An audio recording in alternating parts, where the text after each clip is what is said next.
కేంద్ర ప్రభుత్వం ముస్లిం మైనారిటీల హక్కులను కాలరాస్తోంది అంటూ ముస్లింలు రోడ్డెక్కి నిరసన చేస్తున్నారు. వక్ఫ్ బోర్డు బిల్లును అస్సలు అంగీకరించమని చెబుతున్నారు. అసలేంటి వక్ఫ్ బోర్డు? ఎందుకు ముస్లింలు దీన్ని వ్యతిరేకిస్తున్నారు? దీనివల్ల వారికి జరిగే నష్టమేంటి? నిజంగా ముస్లింల భూములు కేంద్రం లాగేసుకుంటుందా? What's the story? వక్ఫ్ బోర్డును భారతదేశంలో మూడో అతిపెద్ద భూ యజమానిగా చెబుతారు. డిసెంబర్ 2022 నాటికి దాదాపు 8.72 లక్షల స్థిరాస్తులు వక్ఫ్ బోర్డులో నమోదై ఉన్నాయి. వివిధ నివేదికల ప్రకారం వక్ఫ్ బోర్డు యాజమాన్యంలోని మొత్తం భూమి 9.4 లక్షల ఎకరాలకు పైగా ఉంటుందని అంచనా. వక్ఫ్ ఆస్తులలో మసీదులు, మదర్సాలు, శ్మశాన వాటికలు, ఇతర మతపరమైన సమాజ ఉపయోగాల భూములు ఉన్నాయి. భారతదేశంలోని వక్ఫ్ ఆస్తులను ప్రధానంగా ముస్లిం పాలకులు, సూఫీ సాధువులు, సంపన్న వ్యాపారవేత్తలు, మతనాయకులు దానం చేశారు. ఈ దాతలలో చాలామంది మసీదులు, దర్గాలు, మదర్సాలు, సాంఘిక సంక్షేమం కోసం పెద్ద ఎత్తున ఆస్తులను వక్ఫ్ బోర్డుకి దానం చేశారు. అసలు వక్ఫ్ అంటే అర్థం? దేవునికి సమర్పణ అనే అర్థం వస్తుంది. అంటే ఇస్లాం సంప్రదాయం ప్రకారం ముస్లిం సమాజ ప్రయోజనం కోసం చేసే దానాన్ని, ఇచ్చే విరాళాన్ని వక్ఫ్గా పరిగణిస్తారు. వక్ఫ్ ఆస్తులు భగవంతుడికి చెందుతాయని వారు నమ్ముతారు. వక్ఫ్ అనే పదం అరబిక్ పదం వక్ఫా నుంచి వచ్చింది. దీని అర్థం దేవుని పేరుతో అర్పించిన వస్తువు లేదా ప్రజల సంక్షేమం కోసం ఇచ్చిన డబ్బు. భారతదేశంలో వక్ఫ్ నిర్వహణ స్వయం ప్రతిపత్తి కలిగి ఉంటుంది. అంటే ప్రభుత్వ జోక్యం ఉండదు. ముస్లిం మత పెద్దలదే పెత్తనం. అయితే పాకిస్తాన్, బంగ్లాదేశ్లో దానిపై ప్రభుత్వ నియంత్రణ ఎక్కువగా ఉంటుంది. భారతదేశంలో వక్ఫ్ చట్టం మైనారిటీ హక్కులతో ముడిపడి ఉంటే, పాకిస్తాన్, బంగ్లాదేశ్లో ఇది ఇస్లామిక్ పరిపాలనలో ఒక భాగంగా ఉంటుంది. ఇక భారత్లో ఢిల్లీ సుల్తాన్ల నుంచి వక్ఫ్ సంప్రదాయం మొదలైంది. ఆ తర్వాత దాన్ని కొనసాగిస్తున్నారు. వక్ఫ్ భూముల్ని మసీదులు, మదర్సాలు, షాదీ మంజిళ్లు, అనాథాశ్రమాలు, శ్మశాన వాటికల కోసం వినియోగిస్తున్నారు. అయితే అలా వచ్చిన వక్ఫ్ ఆస్తులు చాలా వరకు అన్యాక్రాంతం అయ్యాయనేది ప్రధానంగా ఆరోపిస్తోంది కేంద్ర ప్రభుత్వం. వక్ఫ్ బోర్డు సమర్థంగా వాటిని నిర్వహించలేకపోవటం వల్లే అవి అన్యాక్రాంతమయ్యాయని ప్రభుత్వం భావిస్తోంది. దీనిపై 2006లో అప్పటి యూపీఏ ప్రభుత్వం సచార్ కమిటీ వేసింది. ఆ కమిటీ నివేదిక ప్రకారం సుమారు 58,889 వక్ఫ్ స్థలాలు ప్రస్తుతం అన్యాక్రాంతంలో ఉన్నాయి. 13,000 ఆస్తులపై కోర్టు కేసులున్నాయి. ఇక 4.35 లక్షల ఆస్తుల గురించి తగిన సమాచారమే లేదు. సో ఇంత నష్టం జరుగుతున్నా చూస్తూ ఊరుకోవాలా అనేది ఎన్డీఏ ప్రభుత్వం వేస్తున్న ప్రశ్న. అందుకే వక్ఫ్ ఆస్తుల్ని పరిరక్షించేందుకు కొత్త చట్టం తెస్తామని కేంద్ర ప్రభుత్వ పెద్దలు పదే పదే చెబుతూ వచ్చారు. ప్రస్తుతం దేశవ్యాప్తంగా 30 వక్ఫ్ బోర్డులు ఉన్నాయి. ఆయా రాష్ట్రాల్లోని బోర్డులు వక్ఫ్ ఆస్తులని నిర్వహిస్తుంటాయి. అయితే కొత్త చట్టం అమల్లోకి వస్తే బోర్డు సభ్యుల నియామకంలో ప్రభుత్వ పాత్ర గణనీయంగా పెరుగుతుంది. ఇప్పటివరకు సెంట్రల్ వక్ఫ్ కౌన్సిల్ సభ్యులందరూ ముస్లింలు ఉండేవారు. ఇకపై 2 ముస్లిమేతరులకు సభ్యత్వం కావాలని కేంద్ర ప్రభుత్వం ప్రతిపాదించింది. సెంట్రల్ వక్ఫ్ కౌన్సిల్ సభ్యుల్లో 2 ముస్లిం మహిళలు కూడా ఉండాలని ప్రభుత్వం బిల్లులో ప్రతిపాదించింది. ఈ సవరణలను ముస్లిం సమాజం తీవ్రంగా వ్యతిరేకిస్తోంది. అయితే వక్ఫ్ వివాదాలపై ఇప్పటివరకు వక్ఫ్ ట్రిబ్యునల్ తీర్పు అంతిమం. కానీ ఇకపై ఆ ట్రిబ్యునల్లో జిల్లా జడ్జితో పాటు రాష్ట్ర ప్రభుత్వం నియమించే అధికారి కూడా ఉండాలని బిల్లులో ప్రతిపాదించారు. వక్ఫ్ ట్రిబ్యునల్ తీర్పులను హైకోర్టులో సవాలు చేసే అవకాశం కూడా ఇచ్చారు. కొత్త చట్టంగా అమల్లోకి వచ్చాక 6 నెలలలోపు దేశంలోని ప్రతి వక్ఫ్ ఆస్తిని సెంట్రల్ పోర్టల్లో విధిగా నమోదు చేయించాలి. ఇక వక్ఫ్ ఆస్తుల విషయంలో జిల్లా కలెక్టర్లకు కూడా అధికారాన్నిస్తోంది కొత్త బిల్లు.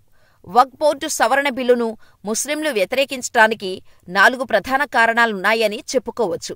కొత్త బిల్లు రాష్ట్ర వక్ఫ్ బోర్డులలో కనీసం 2 ముస్లిమేతర సభ్యులను చేర్చాలని ఆదేశిస్తుంది.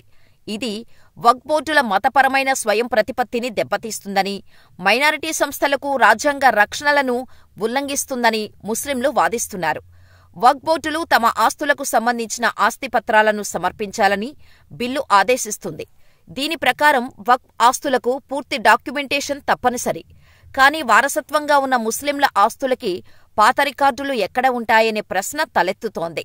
దీంతో అధికారులు కావాలంటే ఏదైనా వక్ఫ్ ఆస్తిని ప్రభుత్వ భూమిగా మార్చే అవకాశం ఉందని ముస్లింలు భయపడుతున్నారు. నూతన చట్టం వల్ల వక్ఫ్ భూముల సర్వే అధికారాలు కలెక్టర్లకు మారిపోవటంతో భూమి ఆక్రమణలకు గురయ్యే అవకాశాలు ఎక్కువగా ఉన్నాయని ముస్లిం నేతలు భయపడుతున్నారు. అంతేకాకుండా బినామీల ద్వారా వక్ఫ్ భూములను కొట్టేసేందుకు ఇది అవకాశం కల్పిస్తుందనే డౌట్ ముస్లింలకు ఉంది. ఇక ఫైనల్గా ముస్లిం సమాజంలో మత ధార్మిక ప్రయోజనాల కోసం ఉద్దేశించిన వక్ఫ్ ఆస్తుల విషయంలో ప్రభుత్వం జోక్యం చేసుకోవటం మత స్వేచ్ఛకు అడ్డు తగలడమేనని, ఇది మైనారిటీల హక్కులను కాలరాస్తుందని ముస్లింలతో పాటుగా ప్రతిపక్షాలు విమర్శిస్తున్నాయి. ఈ బిల్లు దుర్మార్గమైందని, రాజ్యాంగ విలువలపై జరుగుతున్న దాడి అని కేంద్రంపై ఫైర్ అవుతున్నాయి. అయితే కేంద్ర ప్రభుత్వం మాత్రం తాము వక్ఫ్ భూముల పరిరక్షణ కోసమే బిల్లు సవరణ చేసినట్టు వాదిస్తోంది. అంతేకాకుండా వెనుకబడిన ముస్లింలను బలోపేతం చేయటానికి ఈ బిల్లు ఉపయోగపడుతుందని కేంద్ర మైనారిటీ వ్యవహారాల మంత్రి కిరణ్ రిజిజు క్లారిటీ ఇచ్చారు. మత స్వేచ్ఛను హరిస్తాయంటూ ప్రతిపక్షాలు ముస్లింలు చేస్తున్న విమర్శలను ఆయన తప్పుబట్టారు. ముస్లింలను తప్పుదోవ పట్టించేందుకు ప్రతిపక్షాలు దుష్ప్రచారం చేస్తున్నాయంటూ ఫైర్ అయ్యారు. ఇక ఏప్రిల్ 2, 2025న పార్లమెంటు సాక్షిగా మోడీ సర్కార్ ప్రతిష్టాత్మకంగా తీసుకున్న వక్ఫ్ సవరణ బిల్లు 2025ను లోక్సభ ఆమోదించింది. బిల్లుకు అనుకూలంగా 288 మంది సభ్యులు ఓటు వేయగా వ్యతిరేకంగా 232 ఓట్లు వేశారు. అంతకుముందు మధ్యాహ్నం 12 గంటల నుంచి అర్ధరాత్రి 12 గంటల దాకా వాడీవేడిగా ఈ బిల్లుపైనే చర్చ కొనసాగింది. ముస్లింల ప్రయోజనాలను దెబ్బతీయటానికి మోడీ ప్రభుత్వం కుట్ర పన్నిందని ప్రతిపక్షాలు మండిపడ్డాయి. బిల్లును అంగీకరించమంటూ హైదరాబాద్ ఎంపీ అసదుద్దీన్ ఓవైసీ సభలోనే బిల్లు కాపీని చించేశారు.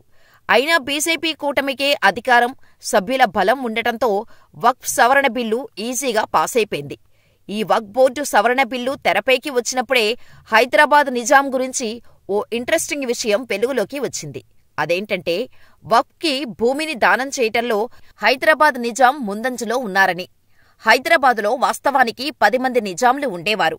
అందులో మొదటివారు మీర్ కమ్రుద్దీన్ ఖాన్ 1724–1748 వరకు పాలించారు. ఇక చివరివారు మీర్ ఉస్మాన్ అలీ ఖాన్. ముఖ్యంగా నిజాం ఉల్ ముల్క్ అసఫ్ జా 7 దక్కన్ ప్రాంతాల్లో వక్ఫ్కు 1000 ఎకరాల భూమిని దానం చేశారు. నిజాంలు ముస్లింలకు మాత్రమే భూములు ఇవ్వలేదు. యాదగిరిగుట్ట, తిరుపతి, అమృత్సర్లోని స్వర్ణ దేవాలయం వంటి ప్రధాన ఆలయాలకు నిజాం ఉస్మాన్ అలీ ఖాన్ భారీగా విరాళాలు ఇచ్చారు అని చెబుతారు.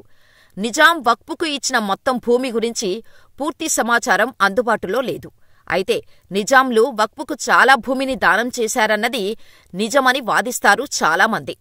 ఇక దక్షిణ భారతదేశం గురించి మాట్లాడుకుంటే హైదరాబాద్ నిజాంలతో పాటుగా గోల్కొండ, బీజాపూర్ సుల్తాన్లు కూడా మదర్సాలు, మత సంస్థలకు ఉదారంగా విరాళాలు ఇచ్చేవారట.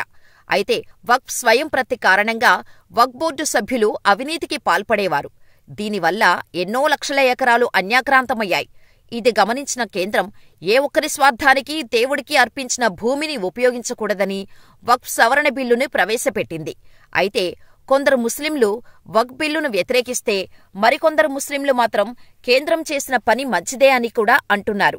మరి కేంద్ర ప్రభుత్వం తీసుకొచ్చిన ఈ బిల్లుతో వక్ఫ్ భూములు అన్యాక్రాంతమవ్వటం తగ్గుతుందో లేదో చూడాలి.